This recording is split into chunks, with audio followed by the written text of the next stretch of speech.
오늘은 CDS, TRS, CLN을 좀 서로 비교하면서 설명을 하죠.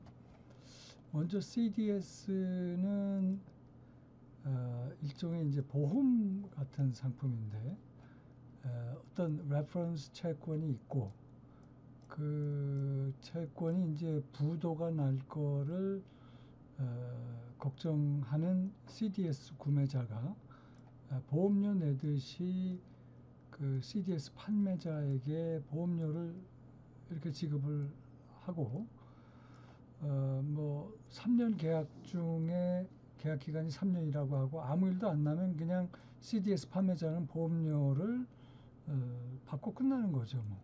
그런데 만약에 이 레퍼런스 채권에서 부도가 났다. 그러면 CDS 판매자가 이제 원금 보장을 해주는 겁니다. 근데 원금 보장을 해주는 두 가지 방법은 CDS 구매자가 이 보유 채권을 그냥 갖고 있으면서 그것의 시장 가치와 이제 부도가 나면 시장 가치가 확 떨어질 거 아니에요. 그래도 시장 가치가 제로가 아니라면 예를 들어서 한 40% 된다고 하면 그 차액에 해당하는 60%를 CDS 판매자가 이렇게 보전해 주는 방법이 있고 아니면은 CDS 구매자가 그 레퍼런스 채권 보유하던 그 채권을 다 넘기고 그 CDS 판매자로부터 원금을 받는 그러면은 CDS 판매자는 그 채권을 가지고 시장에다가 내다 팔겠죠. 그러면서 시장 가치만큼 보전받는 뭐 그런 방법이 있을 수가 있는데 지금 이 예제에서는 보험료가 이제 90bps라고 했어요. 90bps라고 하면은 0.9%거든요. 그러면 채권 원금을 100 밀리언 달러라고 했을 때 보험료가 90만 불이 되겠죠. 이게 0.9%니까 1bps가 100분의 1%거든요. 이제 분기마다 보험료를 지급한다 그러면은 90만 불에 4분의 1이니까 분기마다 내는 보험료가 22만 5천 불이 될 것이고 계약 기간을 3년이라고 가정을 하고 이 계약 기간 중에 이 레퍼런스 채권의 부도가 안 날 경우는 매년 90만 불을 이 CDS 판매자가 그냥 받게 되고 그걸로 끝나는 거죠. 그런데 이제 만약 부도가 났다. 예를 들어서 계약 기간 중인 25개월 만에 부도가 났다고 하면 이제 2년치 24개월치 보험료는 정기적으로 아마 지불이 됐을 거고 제일 먼저 해야 될 게 이 CDS 구매자는 아직 내지 않은 25개월 만에 부도가 났다고 하면은 1개월 보험료 24개월치는 이미 처리가 됐으니까 요거를 A가 B한테 먼저 지급을 해야 되는데 이 예제의 경우 연 보험료가 90만 불이라고 했으니까 1개월 보험료는 7만 5천 불이 되고 그거를 A가 B한테 지급을 하면 그러면 이제 약속한 대로 CDS 판매자인 B는 원금 보장을 원금에 해당하는 아까 원금이 100 밀리언이라고 했죠. 100 밀리언을 지급을 하거나 아니면 그 부도난 채권, 그 레퍼런스 채권을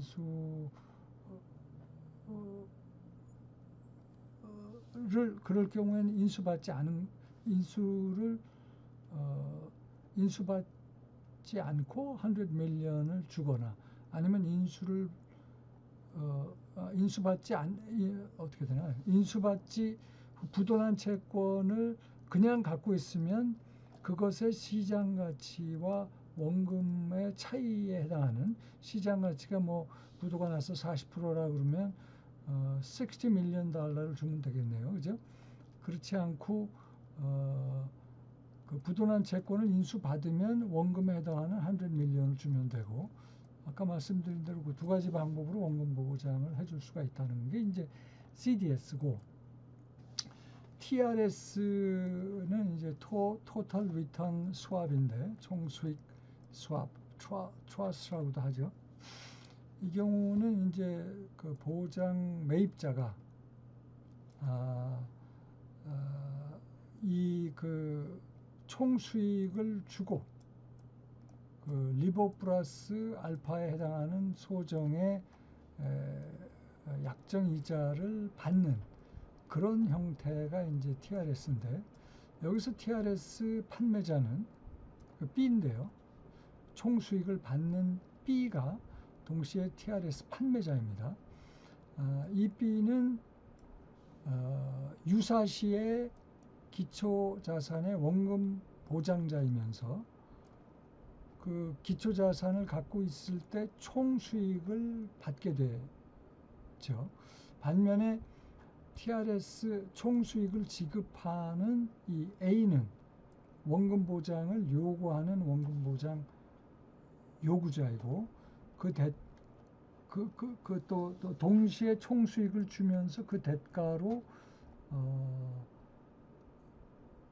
그 약정이자 리버 플러스 이 경우는 25bps를 받고, 그 다음에 부도가 나면 B로부터 원금 보장도 받는 그런 케이스인데요. 이 구조를 보면은 총 수익을 주면서 이 판매자, 원금 보장자인 B는 시장 위험을 떠안게 되는 거고요. 그 다음에 유사시에 부도가 났을 때 원금 보장도 해주기 때문에 신용 위험도 B는 이 판매자, TRS 판매자인 B는 다 떠안는다. 그러면 왜 그런 짓을 하는가? B는 뭐 원금 보장을 감당할 만큼 위험이 있다고 보지 않고, 대신 이 총수익이 매력적이라고 보면 이제 그런 이런 TRS 판매자 역할로 계약에 참여를 하겠죠. 그런데 이제 이 계약은 보면은 이 사람 TRS 그 매수자 총수익을 지급하는 A가 실질적으로 그 기초자산을 팔고 그거를 파는데 이 사간 B는 그 기초자산을 담보로 돈을 빌려서 사는 그런 식의 계약으로 볼 수가 있습니다. 즉 그럴 경우에는 이제 기초자산으로부터 발생하는 모든 현금 흐름이 사실상 샀기 때문에 B의 귀속이 되고, 그 다음에 이제 돈을 빌려서 샀기 때문에 그 리버 플러스 알파 정도의 이자를 이 A한테 지급하는, 그래서 해당 자산을 매각하고 매각된 자산을 담보로 돈을 빌리는 것과 비슷한 효과가 있고, 많은 헤지 펀드들이 사실상 이런 식의 TRS 계약을 통해서 자기 돈 없이 빌린 돈으로 기초자산을 사들임으로 기초자산에서 발생하는 총수익을 취할 수가 있는 거죠. 그래서 헤지 펀드들이 이런 그 TRS 판매자 역할을 할 수 있기 때문에 이런 그 TRS를 애용하는 그런 형태를 취하고 있고, 중요한 거는 다시 한번 말씀드리지만 이 TRS 거래를 통해서 이 TRS 판매자는 신용 위험뿐만이 아니라 시장 위험도 떠안게 되는, 그래서 사실상 위험한 거죠. 참고로 이제 우리나라의 그 과거에 그 SK증권이 이 TRS에 잘못 엮여가지고 이제 망해서 없어지는 이 TRS 판매자 B의 역할을 자신도 모르게 담당하게 됐다라고 이제 뭐 나중에 항변을 하고 재판도 가고 그러는데, 뭐 결과적으로는 그게 SK증권에 불리하게 판결이 나면서 없어졌죠. 그리고 그것이 이제 SK 사태로까지 이제 발전이 됐습니다. 다음에 이제 CLN, 크레딧 링크드 노트는 CDS랑 유사한데 여기에 동시에 이제 채권 거래까지 이제 복합이 되는 혼합이 된 그런 형태인데요. 예를 들어서 이 외국 은행이 보유 중인 채권의 신용 위험을 전가하고자 한다. 누구한테? 이 보험사한테. 그럴 경우는 이제 요 보유 채권을 CLN을 발행해서 넘겨주고 이것에 해당하는 원금 3천만 달러를 받고 그 다음에 이제 상대적으로 높은 계약 기간 동안 이 예제에서는 지금 3년이네요. 상대적으로 높은 이자를 그러니까 이 높은 이자 속에는 CDS 프리미엄까지 이제 포함되어 있는 거죠. 그거를 지급을 하고 만약에 이제 아무 일도 없으면은 이 외국인 은행이 3천만 달러를 보험사한테 주고 끝내면 되는 거예요. 그런데 만약에 부도가 났다.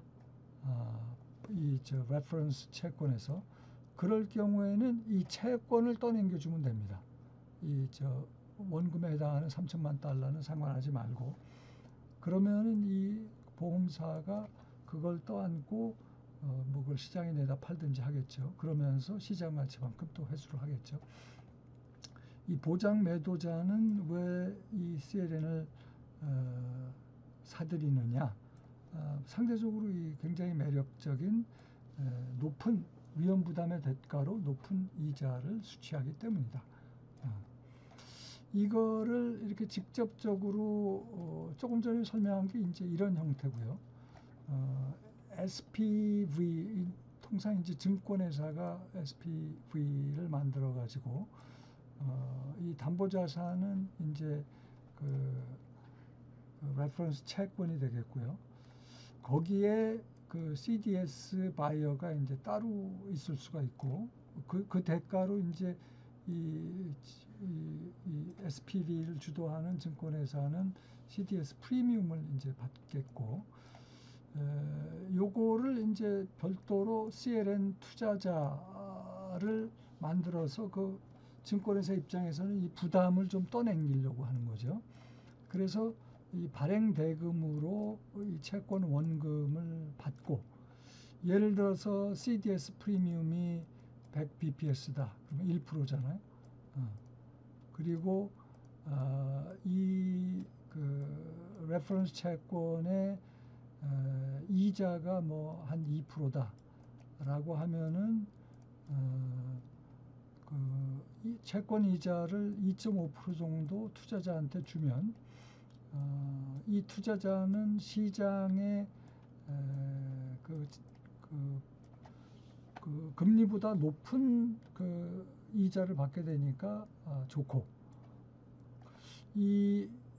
그 CLN 그 SPV를 만든 그 증권회사는 전체적으로 3% 이자가 들어오는데 그 중에 2.5% 이자를 주고 여기서 0.5%를 챙겨 먹을 수 있죠. 그런데 이제 만약에 부도가 났다. 그 레퍼런스 채권에서 부도가 났다면 이 투자자는 원리금을 온전히 다 그 회수를 하기가 어렵습니다. 그거를 이제 부도가 났을 때는 좀 복잡한 룰로 하지만 하여튼 바텀 라인은 이 투자자가 그 원금에 대해서 원금 보장을 받지 못하는 거죠. 여기까지 하도록 하죠.